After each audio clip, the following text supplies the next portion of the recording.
Kehidupan pedangdut Via Valen memang kerap mencuri perhatian publik. Seperti pada 2020 lalu, Via Valen juga sempat jadi sorotan saat mobil mewahnya mendadak dibakar orang tak dikenal. Mobil mewah Via Valen itu bahkan sampai gosong dan rusak parah usai dilalap api.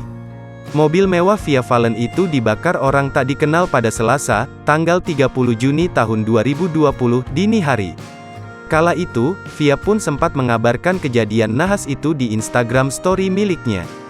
2 tahun berlalu, siapa sangka rupanya Via Valen masih setia menyimpan mobil mewahnya yang gosong dilalap api.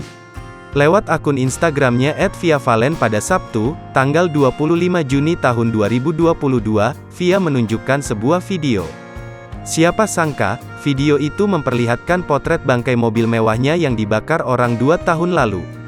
Di video itu, mobil tersebut terlihat gosong dan ringsek di bagian depan. Bahkan, kaca jendela pun sudah tak ada dan hanya tersisa bingkainya saja. Tak hanya itu, kursi penumpang dan pengemudi pun sudah rusak parah. Mobil yang ringsek dan gosong itu tampak teronggok di rumah mewah Via Valen. Sementara itu, Via pun tampak pilu mengingat kembali kejadian nahas itu. Ia juga bertanya-tanya sebaiknya diapakan mobil tersebut agar bisa diubah menjadi hal bermanfaat. Siapa sangka, unggahan itu langsung direspon oleh pedangdut Inul Daratista. Menariknya, Inul justru meminta agar barang itu dibuang dan membeli mobil yang baru lagi.